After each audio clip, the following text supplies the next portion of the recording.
La electricidad es la forma de energía más usada. La electricidad enciende nuestras bombillas, hace funcionar nuestros electrodomésticos, mueve motores.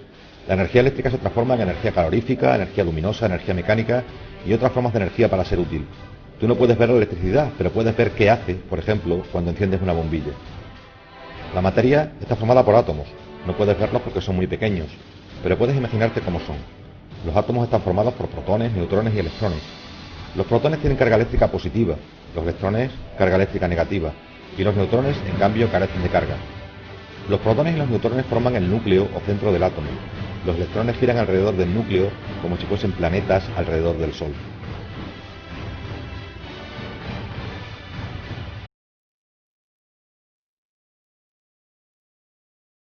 Si un átomo tiene el mismo número de protones que de electrones, tiene una carga eléctrica neutra. Cuando un electrón se sale de su órbita, es llamado electrón libre. Esto significa que el átomo tiene ahora una carga positiva. Los electrones libres pueden unirse a otro átomo y hacer que el balance de su carga sea negativo. Los átomos con la misma carga se repelen, pero los átomos con diferente carga se atraen.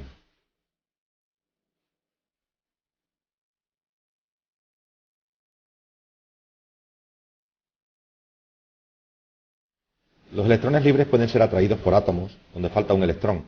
Cuando esto ocurre continuamente, estos electrones en movimiento constituyen lo que llamamos corriente eléctrica.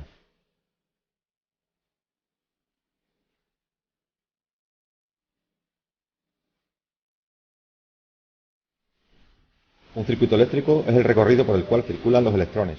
Consta básicamente de los siguientes elementos: un generador que proporciona energía eléctrica, un hilo conductor, un elemento de maniobra que puede ser un interruptor, un pulsador, un conmutador, etc., y un receptor, bombilla, motor, timbre, etc.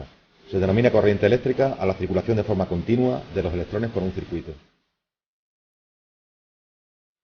Vemos un ejemplo animado. En nuestro circuito eléctrico tenemos un generador del cual salen los electrones por su polo negativo y atravesando nuestro receptor, la bombilla, este se enciende. Aunque en realidad los electrones circulan desde el polo negativo de la pila al polo positivo, por convenio se ha establecido el sentido contrario, desde el polo positivo al polo negativo. Este sentido recibe el nombre de sentido convencional. El voltaje es la fuerza eléctrica que hace que los electrones libres se muevan de un átomo a otro. La unidad de medida del voltaje es el voltio. El voltaje generalmente es suministrado por una pila o batería. Este voltaje o tensión se reparte entre los distintos elementos del circuito. Para medir el voltaje se utiliza un aparato llamado voltímetro. Otra importante magnitud eléctrica es la intensidad de corriente, que es la cantidad de electrones que atraviesa un conductor en la unidad de tiempo. Se representa por la letra I mayúscula y se mide en amperios. Para medir la intensidad de corriente se utiliza un aparato denominado amperímetro. Otra magnitud eléctrica es la resistencia, que es la mayor o menor dificultad que opone un material al paso de la corriente eléctrica. La resistencia de un conductor depende de las características del material, es decir, de su resistividad, así como de su longitud y de su sección. Si variamos la sección de un conductor, resulta que cuando aumenta la sección disminuye la resistencia, y cuando disminuimos la sección aumenta la resistencia. Si actuamos sobre la longitud, vemos que al aumentar la longitud aumenta la resistencia, y al disminuir la longitud disminuimos también el valor de la resistencia. George Simon Ohm descubrió a principios del siglo XIX que en los circuitos eléctricos la intensidad, el voltaje y la resistencia se relacionan según la ley que tiene su nombre, la ley de Ohm. Vemos en esta animación que si manteniendo fijo un valor de resistencia variamos un valor de tensión, varía el valor de la intensidad.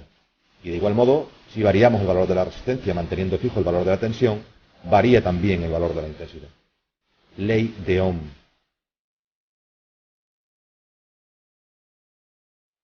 Cuando quieras dibujar un circuito, puedes usar símbolos para representar los diferentes componentes.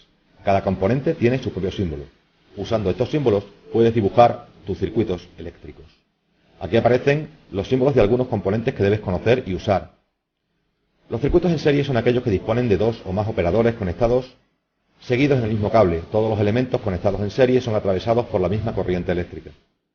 Ejemplo de cálculo.